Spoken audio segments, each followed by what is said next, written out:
네, 안녕하세요. 널스마입니다. 이전 영상에 간직 시리즈 산업간호사편 저자님과 인터뷰를 나눠보았는데요. 이번 영상에서는 산업간호사의 장점이나 근무 형태는 어떤지 이야기를 나눠보도록 하겠습니다. 네, 안녕하세요, 저자님. 안녕하세요. 네, 이전 영상에서 산업간호사에 대해서 알아보면서 굉장히 유용했는데요. 산업간호사가 이제 되면은 어떤 기업으로 들어가게 되는 거잖아요. 그럼 근무지 지정은 어떻게 되는지 궁금해요. 사전에 공지가 뜨는 건지 아니면 지정이 되는 건지 뭐 이런 부분도요. 산업간호사의 경우에는 대개 채용할 때 근무지가 명시되게 됩니다. 사업마다 간호사가 필요한 업장이 따로 있기 때문에 간호사가 개인적으로 근무지를 지정하기에는 조금 어려움이 있는 것이 현실인데요. 그렇기 때문에 근무하고 싶은 지역이 있다면 기업을 먼저 찾는다기보다는 지역에서 가능한 기업을 찾는 것이 좀 더 빠를 것 같습니다. 아, 그렇군요. 간호사로 근무를 해보신 경험이 있으시잖아요. 3교대를 하다 보니까 가끔은 워라밸이 좀 충족되지 못하는 경우도 있는 것 같은데 산업간호사분들의 워라밸은 어떤지 또 궁금합니다. 워라밸 측면에서 본다면 확실히 병원보다는 훨씬 좋은 것 같아요. 회사마다 조금 다르기는 하지만 8시에서부터 5시 혹은 9시부터 6시 대개 8시간, 하루 8시간 근무하는 것이 기본적이고 조금 다른 곳이 있다면 건설업 산업간호사 같은 경우에는 아무래도 건설 현장이 일을 시작하는 시간이 조금 이르다 보니까 7시 혹은 그거보다 조금 더 이른 시간에 업무를 시작하게 되곤 합니다. 하지만 아무래도 교대 근무를 하지는 않다 보니 고정적으로 발생하는 여유 시간이 있어요. 저녁이라든지 혹은 주말 같은 시간들이 있기 때문에 병원 간호사에 비해서는 확실히 워라밸 측면에서 좋게 누리고 있다고 느껴집니다. 아무래도 워라밸은 있지만 또 복지는 다른 측면일 것 같아요. 지금 정규직으로 근무하고 계신 게 맞나요? 네. 그러면은 산업간호사 정규직 기준을 봤을 때 복지는 어떻게 이루어지는지 궁금해요. 산업간호사라고 해서 특별하게 다른 복지를 적용받는 것은 아니고요. 속해 있는 회사의 다른 직원들과 동일한 수준의 복지를 제공을 받게 됩니다. 다만 제가 느끼기에는 병원에 있을 때는 특별하게 많은 다양한 종류의 복지를 누리지는 못했던 것 같은데 아무래도 사기업들에서는 임직원몰이라든지 숙박 예약, 병원 예약이라든지 혹은 진료비 지원 부분에서 조금 더 다양한 복지를 제공을 받는 것 같아요. 하지만 선생님께서 말씀하셨다시피 정규직과 비정규직에 대한 차이는 조금 있을 수 있습니다. 이 부분에 관해서는 제가 분명하게 말씀드리기는 어렵지만 그래도 병원보다는 조금 더 다양한 종류의 복지를 누리고 있는 것 같아요.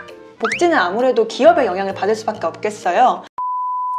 그러면 월급은 보통 특정 얼마를 받는다 이런 게 있는지 아니면 기준? 평균? 이런 게 있나요? 회사마다 차이가 심하고 정규직이냐 혹은 계약직이냐에 따라서도 급여 차이가 조금 심하기 때문에 평균 이 정도를 받는다라고 말씀을 드리기는 어려울 것 같지만 제가 이번에 책을 준비를 하면서 다양한 직업군의 많은 산업간호사분들을 인터뷰해본 결과 적게는 한 연봉 2,500 정도에서 시작하시는 분들도 있고 경력에 따라서 많게는 5,000, 6,000, 7,000까지도 밟고 계시는 산업간호사분을 본 적이 있어요.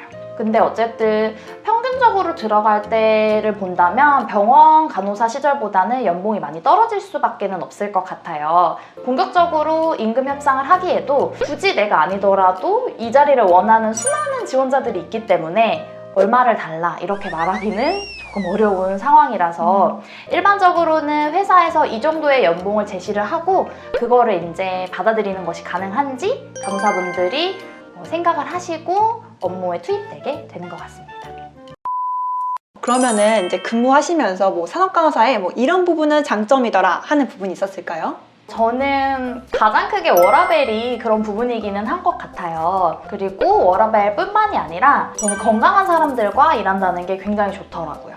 보통 병원에 있을 때는 아무래도 환자 혹은 보호자분들과 일을 하다 보니까 조금 조심스럽게 되는 부분도 있고 어려움이 생기지만 건강한 작업자분들과 함께 활기차게 일한다는 것부터가 약간 삶과 생활에 대한 태도를 변화시키게 되는 부분이라서 저는 워라밸 그리고 건강한 작업자가 산업간호사의 가장 큰 장점 중에 하나가 아닐까 이렇게 생각합니다.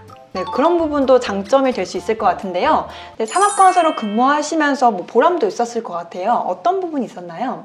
사실 보람이라고 이렇게 이야기를 하자면 정말 병원에서 생명을 살리는 수많은 간호사 선생님들이 계시기 때문에 제가 이런 것이 보람이다 이렇게 얘기하기는 조금 부끄러운 부분이 있기는 하지만 건강상담을 통해서 큰 질환의 전조 증상을 미리 캐치를 해서 적절한 검사를 받거나 치료를 받는 경우 혹은 뭐 교육이나 상담 과정에서 혈압이나 혈당과 같은 만성 질환들에 관한 생활 습관이 교정되는 모습들을 보면서 아, 내가 1차 의료에 종사하고 있는 게 맞구나 이런 부분을 느껴질 때 보람을 조금 느끼게 되는 것 같습니다.